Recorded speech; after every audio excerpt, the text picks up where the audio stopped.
Welcome to the Channel for Grace. Jai Gobind will be live shortly. Book a tarot or astrology reading on our website, channelforgrace.guru, and check out our latest programs and classes. Please give us a share and a like, and we hope you enjoy the broadcast. Welcome to the Channel for Grace. Jai Gobind will be live shortly. Book a tarot or astrology reading on our website, channelforgrace.guru, and check out our latest programs and classes. Please give us a share and a like, and we hope you enjoy the broadcast. Welcome to the Channel for Grace. Jai Gobind will be live shortly.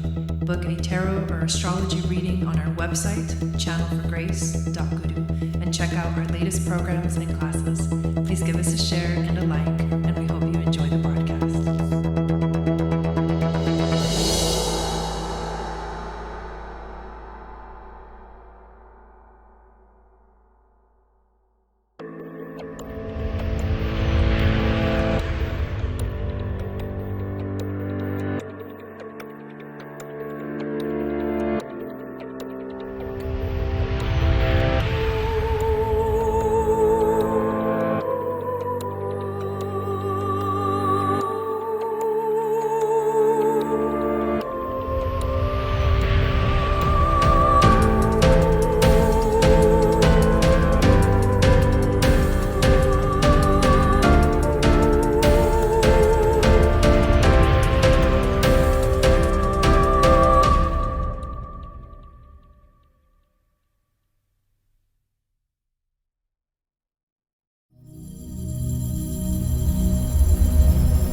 Hey guys, what's going on? Welcome back to the channel. My name is Jai Gobind and this is your Channel for Grace. Thank you guys so much for watching. Thank you for hitting the notification bell and also giving this video a thumbs up, especially if you're watching here live and you're in the chat. Let's see who is here in the chat. Hello, Melanie and Mel's. Valerie, how's it going? Alexa, how are you? Deidre, hello. Thank you guys for being here, and if you would like to share the video out, feel free to share it out on social media or text it to your friends, let them know that it's happening. Today we're going to talk about the full moon in Leo, which I'm really excited to talk about because I have a moon in Leo. I was born with the moon in Leo in my second house, and I love the moon in Leo. We probably all love our own moon and the sign that it's in. And this is something that we've been talking about a little bit in the moon goddess training that's going on right now, is how amazing it is when the moon comes into the sign that you were born with. But more than that, when it comes into the sign that you were born in, and it's actually a new moon or a full moon. Because remember that the new moons and the full moons are much more powerful energies. And then the rest of the cycle of the moon is waxing and waning. And it's just this beautiful process of manifestation that we can all align to. Speaking of the moon phases, I'm really excited because I have finally officially announced the new Channel for Grace newsletter, where I will begin with a weekly moon magic report, where I'm going to talk about what phase the moon is in, what sign the moon is in, and how that flavors that phase of the moon. And then also what aspects the moon is making to all of the other planets, the major players, I guess you could say, in the astrology chart, and how that's affecting us as a collective. It is something that I'm so excited about, you guys. I've already pretty much written the report that's going to go out on Wednesday, and it'll be, from Wednesday to Tuesday. So you'll get a daily explanation of the energies. And then later in the future, there'll be more to come, I'm pretty sure. But for now, we'll start with that. So thank you for all of you guys that have already signed up. I'm really excited. And also, if you haven't yet, and if you're hearing this for the first time, the link is in the description, and that's how you can sign up for the newsletter. I also have my new online course called Woman and the Moon uploaded onto my course website. You can access it through my regular website, which is channelforgrace.com. AQUARIUS.guru, and then click on online courses, or like click just the link in the description of the video. It'll take you right to that page. I also have actually a free 40-day meditation on that page that I uploaded a while ago. I think it was maybe like 2 years ago that meditation's been up there. But if you're wanting to do a meditation and you are curious about a little bit more of like the kind of things that I can teach, especially with Kundalini yoga meditation, that meditation that I have on there is actually a Kundalini yoga meditation, and it's you can do it for 40 days straight, and I explain how that all works in there. So that one's free. And the Woman on the Moon is only $108, you guys. That's like amazing. So those are the two amazing things that are going on the channel. I see there's a couple more people coming in. Hello, KB, welcome. And for those of you guys that are not, communicating or chatting it up in the chat, thank you for being here as well. I see you guys too. So let's get into a little bit more detail about this full moon. So this full moon is happening on Saturday into Sunday. So the 8th into the 9th of this week. Hey, Shannon. And the reason it's like both days is because it's happening really late on in the Pacific time zone here on Saturday. So it's like 11:33 p.m. on Saturday. And so that means like 2 a.m. on Sunday for everybody in the East Coast. But we will be here doing a full moon ceremony on this day because I just can't wait. This full moon is going to be so fiery, and I'll show you the chart in a moment and go over like the details of it. But I'm just really excited because I feel like we have been kind of needing this energy. And yeah, it'll be very fiery, and we'll have, an Aries component to it. A conversation between the 3 fire signs. The Aries energy, that cardinal like initiates things. We'll have a conversation with Sagittarius and with Leo, who has that sustaining life force energy. And then Sagittarius, who wants to, go on this quest to discover. I think it's going to be very beautiful. And I think it's going to be a full moon where you actually will probably feel, it won't feel as heavy, I think, as the moons that we have been feeling. Although there is a little bit of water energy. Well, actually a lot of water energy, the Pisces energy that's coming in as we move closer to Pisces season. By the way, if you haven't watched my February astrology forecast, make sure you watch that. It is already uploaded onto the channel. I did it. When did I upload it? I don't know. I can't even remember, but it's on there. Watch it. I go through all of February and tell you all the energies for February. So, hang on. Let me take care of that real quick.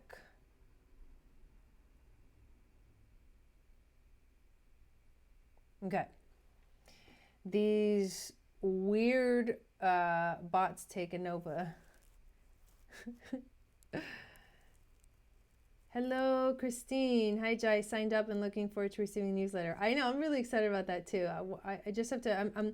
There's no other. I don't think there's any other moderators here, so I'll have to until somebody comes in who knows how to moderate. We'll have to do both things at the same time. KB, I know, it's crazy. It's crazy. Yes. So very fiery energy. That we're moving into this weekend. So right now, let me actually check exactly how this flow is going to go. So right now the moon is in Taurus. Tomorrow it moves into Gemini. On Thursday, and it's like growing, right? It's waxing. It's in its gibbous phase. But tomorrow goes into Gemini, which is a very airy energy. Thursday goes into Cancer, so it's more of like that, loving and very intuitive energy. And then Saturday comes into Leo, and we have this full moon. So that's what's happening in a nutshell with the moon this week as we move into this Leo energy. So let's just hop on over to the chart. So you should be looking at the chart. I'm going to make sure that this iPad is mirroring the image on the screen. But the moon is basically going to be in Leo at 20 degrees. 20 degrees. Oh, that's the one thing that I didn't grab. Hang on, is the book over there? Because if it is, I'll grab it real quick.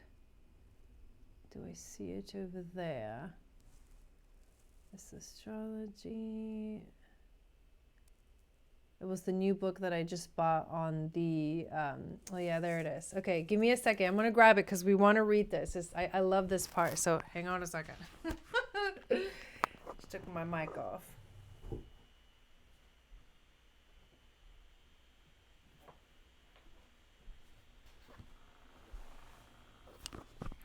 Okay, so we'll check out what, after we go through the astrology, that's what I'll go in and look at the degree that the moon is in and what that means in, what's it called, the Sabian symbols. Okay, so let me do a little adjusting here on my screen. I didn't mean to do that, but that's okay. Can you guys see the whole chart in the picture?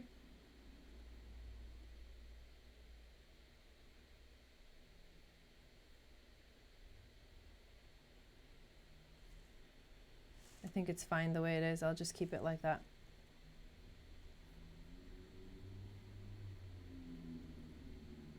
Okay. Here we go. Here we go.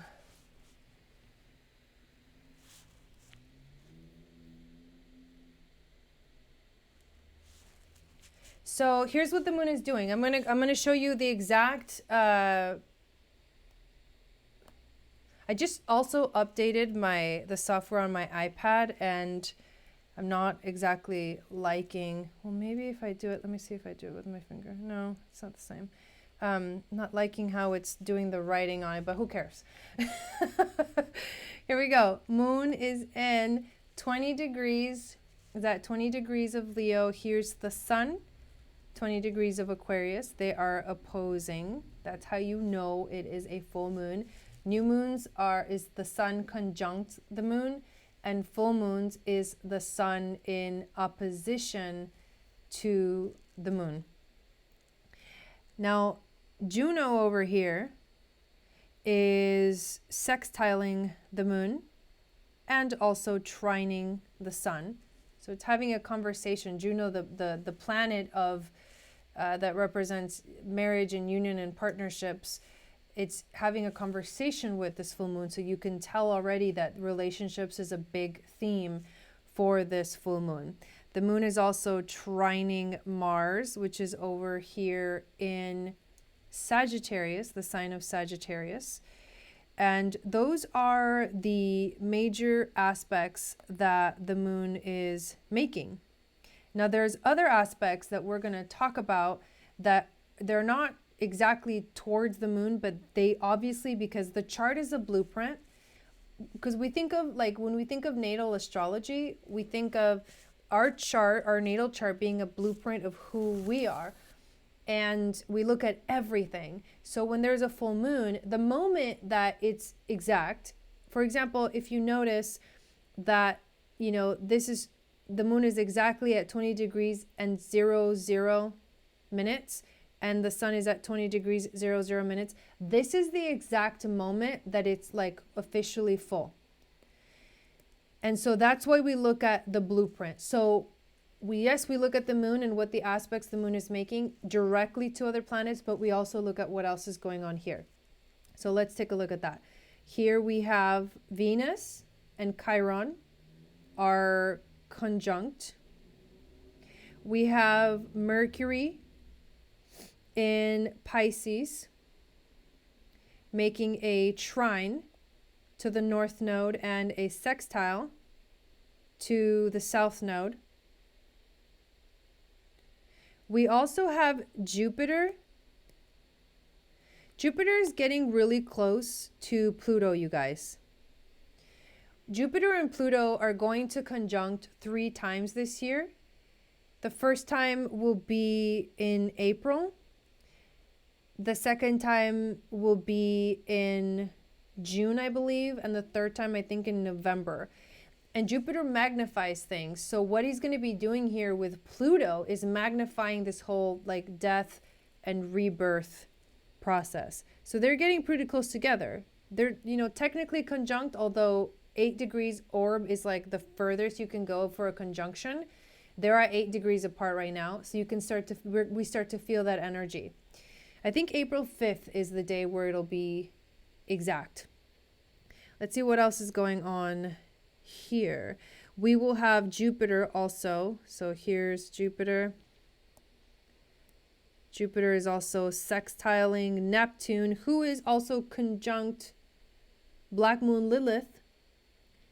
She is more of like the Kali version of the divine feminine. She is the one that did not stay in the story of the, you know, the two goddesses. Like if you think of Juno and Black Moon Lilith, Juno stays with her husband despite feeling like it's not working out for her. It's like this, there she has loyalty.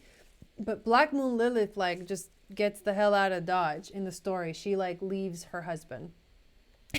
So she's more of like that freedom energy of the sacred divine feminine that does what she wants, and that's what's most important to her. Hey Wendy, welcome in. So that's going on here too. Let me make sure I've got all of them. And then we also have Uranus over here trining the south node. And I'm showing you first all the things that are going on, and then we're gonna talk a little more detail. But that's also going on. And I think that's it. If I missed, oh wait, here we go. Here's the other one.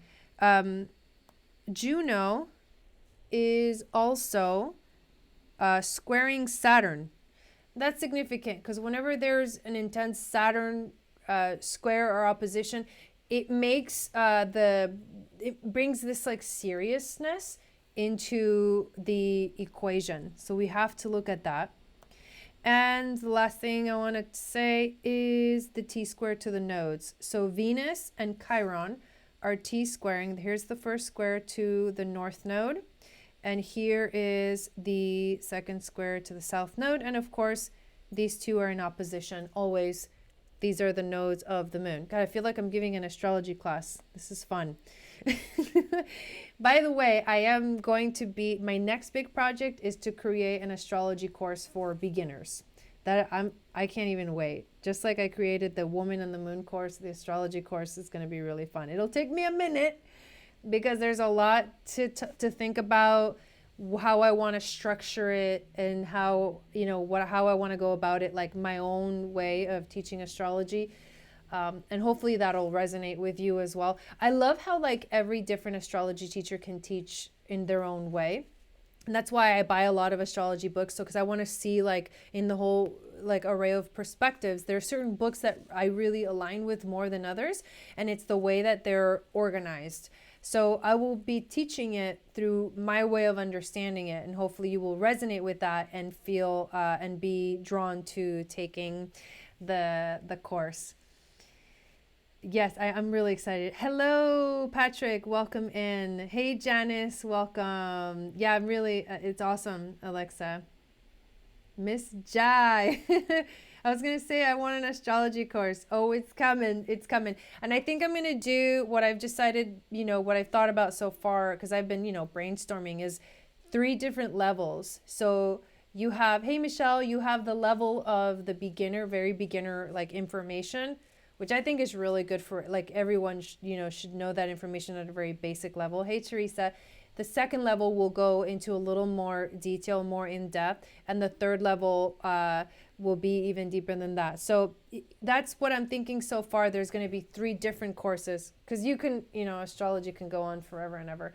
But the one thing that I'm wondering is if I should actually do an in-person astrology course. For example, like I'm doing the Moon Goddess training. You guys have to give me the feedback because I'm going to create those courses that you can do on your own. But I'm wondering if I did an astrology course where we combined all three levels into one, but then you also actually get that one-on-one contact with me on a weekly basis, or however it's decided.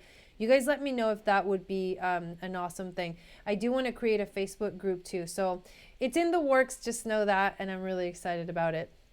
Okay, let's get into talking about this specific moon in Leo. So I've already talked about all of the different aspects that are going on with this moon. Like I said, there's going to be a lot of fire energy, and let me show you where that's at. So we've already seen it, Aries with Venus and Chiron, with the moon in Leo and Mars in Sagittarius. These are the aspects that are going to make this moon so fiery. Now, Venus and Chiron they're conjunct. They're technically conjunct. They're not exactly conjunct. They will be making the exact conjunction on the 10th, but their energy is basically here together in Aries. Juno represents, like I said, marriage and partnerships, or at least the relationships that help us to find more balance or match our energy and desires when it comes to our life purpose. Because these are the relationships that are the soulmates, if you want to call it a twin flame. This is soul connections, like you both came here and you're going to do this work together. I'm talking about that kind of relationship, not like just romantic, because these soul relationships can be platonic. They don't have to be romantic at all. We tend to think that they're supposed to be, but they don't have to be at all. So just those relationships, you incarnate, and then there's another person you're supposed to work with, and then you meet, and then the spark gets lit, like those kind of relationships. And they don't even have to be like opposite sex, sexual. They can just be like a friendship, or like literally a business partnership too. As I think more and more light workers are starting to realize that there's a way to combine what you love to do and making money with it. And when you do that, you're actually you're getting the best of both worlds, because you're being compensated and kind of given back what you're putting out. And that's just this reciprocal law of attraction. So there's a lot of people in business relationships that are connecting at a soul level and working with other people, and they're part of, say, for example, a soul team. Wow, that's a cool phrase. Your soul team. But that's kind of what's going on here. And you know these relationships because they're very strong and they're very powerful, and it's very clear. There's no doubt in your mind that there's something that's really important that you are learning here. So that is what Juno represents. And those relationships are the ones that are important, because those are the ones that you're on the same page and you understand and know how to support each other. So, but here's the thing, and I didn't mention this yet. Juno actually just went retrograde. And this is where it starts to get a little bit interesting or messy or whatever you want to call it. This is an opportunity to face those things that are not working in relationship when it comes to your happiness in your relationships. Because Juno on this day, like I mentioned earlier, also squares Saturn. And he's the Lord of Karma and the Lord of Time. So old karmic belief systems and stories are beginning to die and be released on this full moon day. More of what we've already been seeing. This is like the theme of 2020. Remember that after passing Pluto, in the conjunction, they conjuncted and then Saturn went past Pluto, right? Because Pluto moves a lot smaller than Saturn. After passing Pluto, Saturn was deeply humbled. Pluto will humble you. Pluto is the Tower card. He's also the Death card. Pluto will humble you. And so Saturn has been humbled. We are being liberated from the past so that we can begin to step into a new way of being in relationships. One that takes into consideration both what we love and what we want. The sextile and the trine to the full moon from Juno that I mentioned earlier, just right here. Sun and the moon in opposition, then Juno sextiling, and then also trining. This is saying that the answers will be found in our ability to truly love ourselves, to discover what it is we truly want, and to look towards the future for the answers. A new way of being in relationships is awakening in the world with this full moon. A new way of being in partnerships is awakening. And we are on the leading edge if we don't resist those energies and those changes.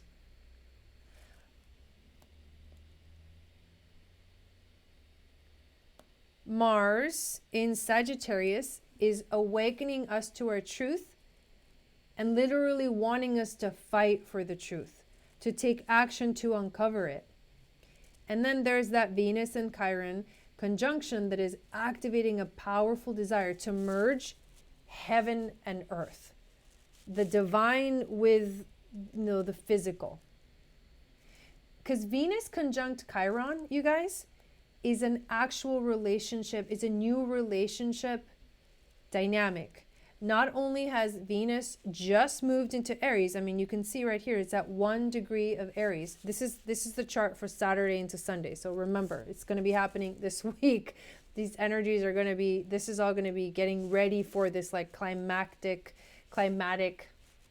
as I say it, moment in the universe.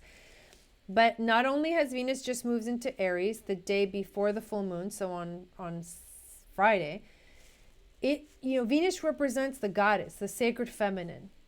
But when it conjuncts Chiron, who is the wounded healer, Chiron, just like Saturn, he teaches us a lesson. He wants us to heal. And this lesson has to do with our ego when it comes to relationships. So it's not an easy lesson, by all means. Aries is that energy that can be selfish at times. It doesn't always think about the consequences of its actions, and thus impulsively acts without thinking. This is actually, I've read a lot about the archetype of the fool. And this is a necessary energy in our life. It's an amazing quality of the fool, because he's like the ignorant child, not in a bad way, but the ignorant child or the naive child who is so curious about what lies ahead that it just launches forward into life. It is a quality that is necessary for us to be able to initiate things in our lives, but this energy is not sustainable. It can initiate, but doesn't always follow through. Chiron will be healing this part of us that only thinks about ourselves and not about others. The sort of narcissistic side of ourselves, right? You know, the story of Narcissus was actually the name of, I think he was a god, like maybe Greek or Rome. Anyways, he's like always looking at himself in the mirror, like, in the lake. I got to find out that story because I'm sure there's a lot of symbolism and something to learn, but he was like in love with himself, right? That's the energy of Aries. Not that all Aries are like that, because Aries can have there's a powerful quality of Aries that is very important. Hello. But that doesn't mean that Aries is a bad energy, or that if you have anything in Aries it's bad. No, not at all. Because this is necessary. Where you find Aries in your chart is that spark of life to create something to get the energy moving. That's what Aries is. But then if it gets too stuck in that place, like I said, it doesn't last forever. It's a fire that like it's strong, it turns on, and then it dies. Because we have to go to the next phase, right? Of manifesting. And it cannot last forever. Aries cannot last forever, especially because it is a cardinal sign. It's not a fixed sign. So the difference between, do you guys know the difference between cardinal and fixed signs? Cardinal signs are initiators, and fixed signs are like the holding energy. They're the sustainers. So Aries can initiate, but doesn't always follow through. Chiron is going to heal this part of ourselves and show us a new way of being in relationship. One that will activate lots of fiery passion, but not just for the sake of pleasure, but for the sake of a deeper union that has the potential to activate our kundalini, our creative life force, our desire to align both the divine with the physical. If you think of Venus, the planet Venus, as love and relationships, and you think of Chiron as the healer, and then you add the sign of Aries into the mix, you better bet that some of this will not go down easy, because Aries can be very stubborn too. But if we learn to quiet our mind, we're going to realize that true desire for another is not found in our minds, really. It's actually found in our gut, like in our inner being, this place of deep inner knowing. And it's from that place, if you learn to transcend all the illusion of what you think you want, and this, what you think you want, is based on belief systems that don't actually speak of like truth as it simply is. They just speak of truth as it is perceived through a belief system, but there's no filter. Like real truth, there's no filter. Like it is what it is. You can't change it. You can't try to see it a different way. It just is what it is. And if you're able to, transcend, to learn to transcend all of the illusions, you will reach a place of awakening that inner fire. And that's, your inner kundalini, your inner flame. And you'll feel this desire to merge both the earthly desires and or with the passion that is divine connection, or that energy that is divine connection. This is the kind of relationship that we're moving towards. And that's why this full moon is igniting this new path.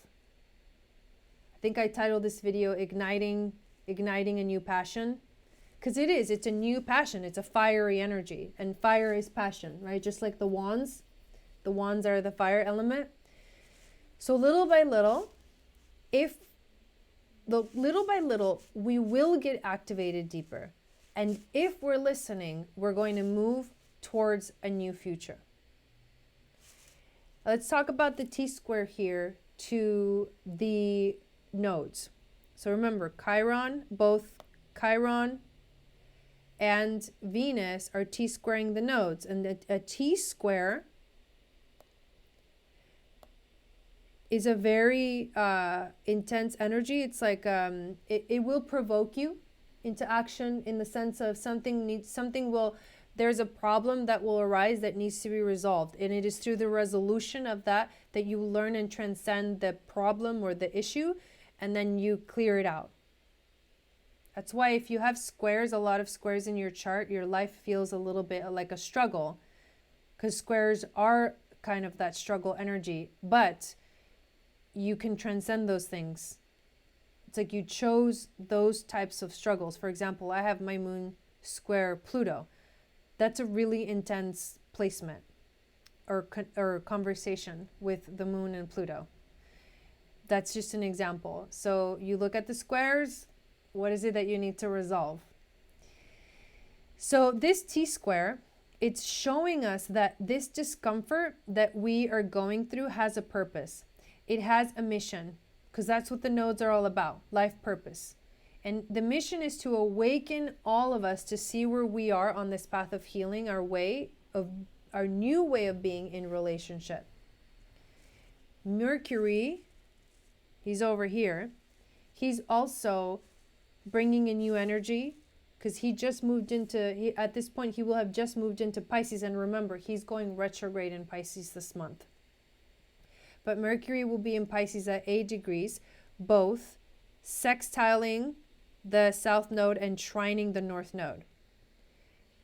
So what is Mercury, right? Mercury is the mind. Mercury wants us to understand that it's only by communicating, it's also ruled by Gemini and Virgo, from a place of higher understanding, which is the sign of Pisces, the realm of the divine, the realm of the heavens, that we will truly understand what this means.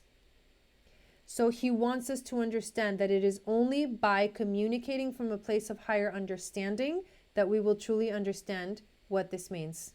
I just had to repeat that because it sounded kind of weird when I said it. But Pisces is a sign of the beyond. It's the 12th house. It's Neptune. Neptune is Wonderland, right?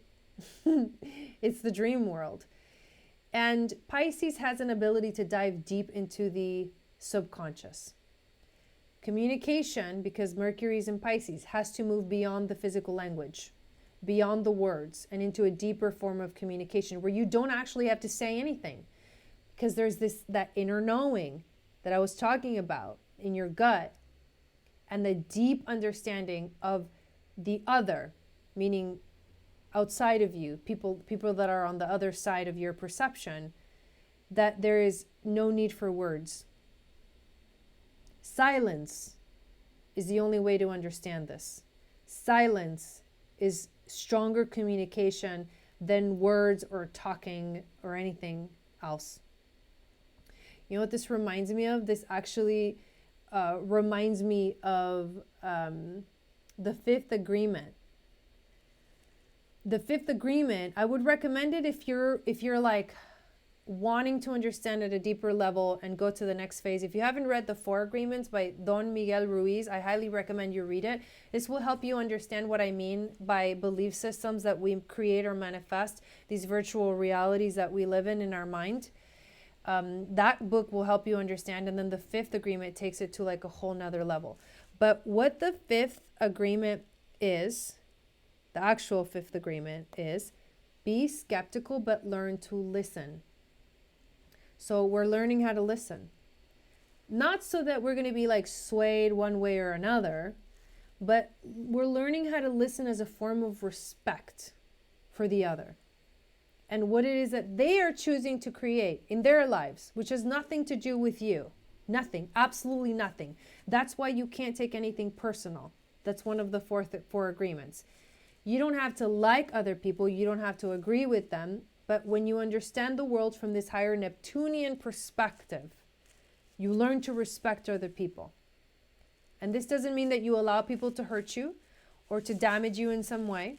It means that you understand at that deep gut level what is going on beyond just what's here in the now. Right? Beyond that low level understanding, because it is a low level understanding. There's more to it than that. Life is more than just that. So you move to a higher level of understanding or a more expansive level of understanding. And you don't need to do anything to try and change anything because you realize that it's perfect just the way it is. That's the whole point. We have to realize that everything is perfect just the way it is. When you think, what do you feel when you hear that, when you hear those words? Like, it just like takes off the pressure. Like, oh, thank God, like I don't have to judge anymore. Oh, thank God. I don't have to be, critical of everything. Oh, thank God. I don't have to like go crazy trying to figure it out. Oh, thank God. I just have to trust. Okay, I can do that. Right? That's kind of what it feels like to me anyways. Let's talk about the sextile from Jupiter to Neptune. Jupiter sextiling Neptune is activating this new way of feeling, this new way of understanding, so that we can truly see what it would be like if yada, yada, yada. You can put whatever you want in there. We could truly see what it would be like if we moved forward into this new, these new relationships, move forward into this new way of understanding the world. Especially because Black Moon Lilith is also in Pisces conjuncting Neptune. Black Moon Lilith, she's the rebel, the one that does what she wants, not what others want of her. She's the one that she left her husband because it was not serving her in the story. So she's exploring everything right now. She's like in exploring mode, traveling through the ethers in Pisces of all things, right? Receiving new wisdom and knowledge from the divine. This Pisces energy is like, it is cooling some of the fire element on this full moon, which is good. It's a good thing. We have all of the elements represented here: fire, water, air, and earth. Somewhat evenly, actually. Wow. We've got 1, 2, 3, 4, 5 fire signs, 1, 2, 3, 4 water signs, 1, 2, 3, 4, 5 earth, and 2 air. That's not bad, you guys. For an evenness of energy, that's not bad. So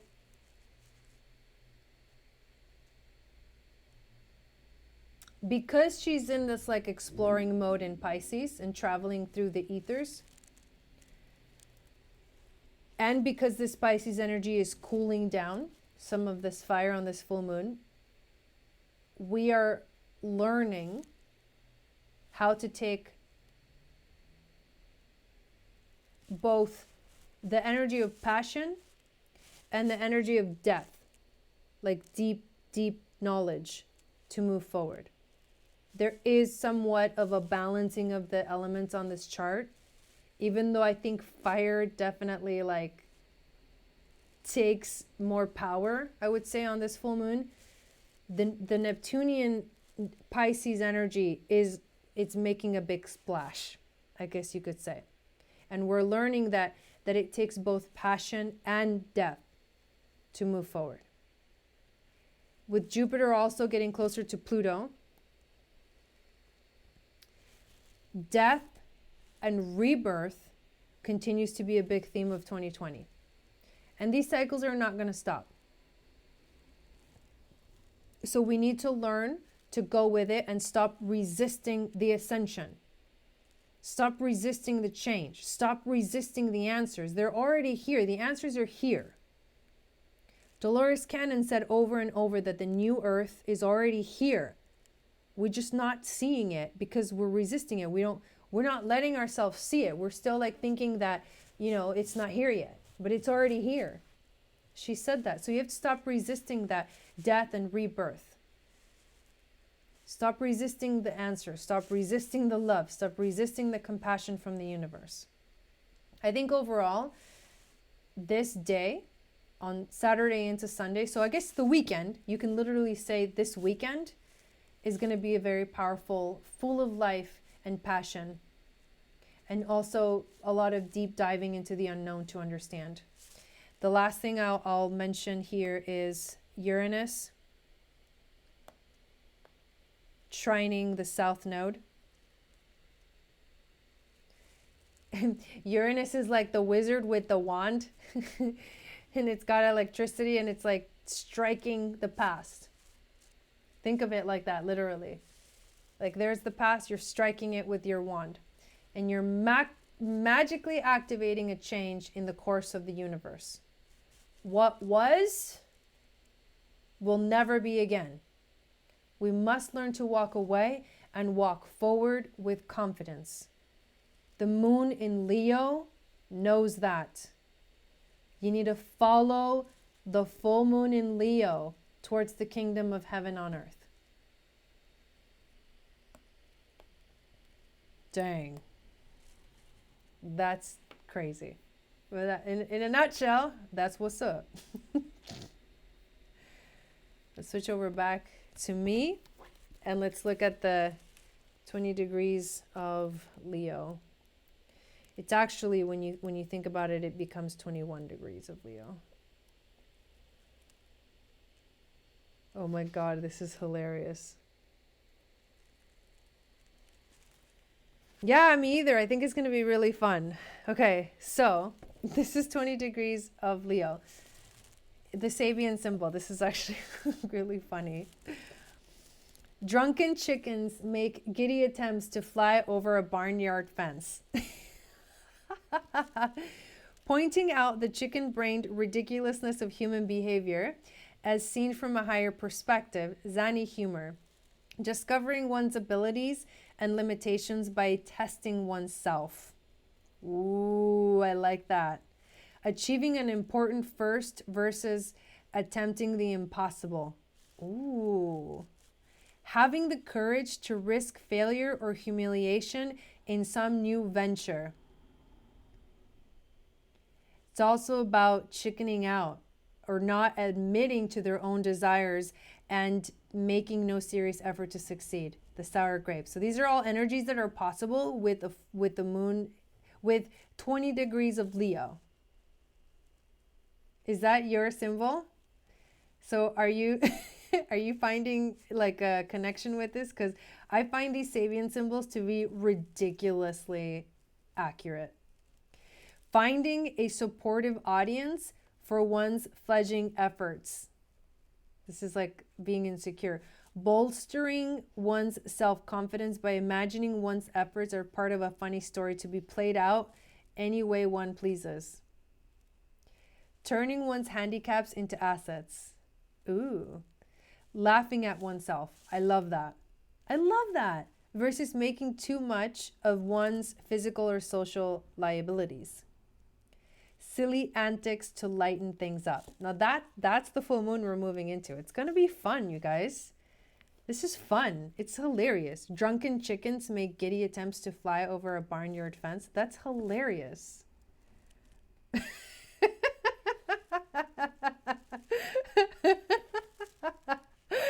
This is really, really funny. I mean, this is going to be a great weekend. Like, just go and have fun. Go and have fun. I think that if I can hear like a message coming through this is have fun. Like, don't take things so seriously. Like, understand what's going on, but then ease up a little bit too. Let yourself relax a little bit. Let yourself have fun with life. Right? We're supposed to be having fun. We're supposed to be happy. That's what I think this moon is teaching us. So that's all I got for you guys. Thank you so much for watching this video, for being here live with me, and also if you're watching the replay, thank you for watching the replay. I also posted a video, like I said I would, to announce the newsletter. So if you haven't checked that out, the link is in the description of this video as well. I'm releasing a newsletter. It's called the Channel for Grace newsletter. It will be coming out on Wednesdays, and I'll be putting out a moon magic report, a moon magic weekly report, where I'll talk about the moon. This is actually a really nice way to see the flow, the constant flow of the moon and the energies that are affecting us on a daily basis. So the moon, the phase of the moon, the sign of the moon, and the aspects. So from Wednesday to Tuesday, every Wednesday you'll get this newsletter. I'm really excited about it. So when you see me on Facebook drunk trying to get over a chicken farm boon date, anything, that's funny. Yes, you're welcome. You're welcome. Oh, and we're going to be meeting, you know, for the moon goddess training on Saturday, the energy of the full moon. So that's going to be really, really fun. Okay. I'm going to let you guys go. And if you missed the beginning of the video, definitely watch it. What else am I doing this week? So I'll be back.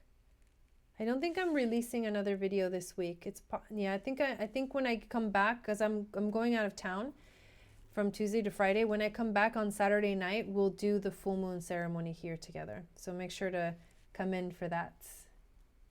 That's awesome. That's awesome, you guys. You're welcome, Alexa. You're welcome, Melanie. All right, see you guys soon. Have a really awesome week. Just know that what's coming is really exciting and fun. Let yourself start to feel a little bit more of that lighter energy. Sat Nam, and I'll see you guys on Saturday.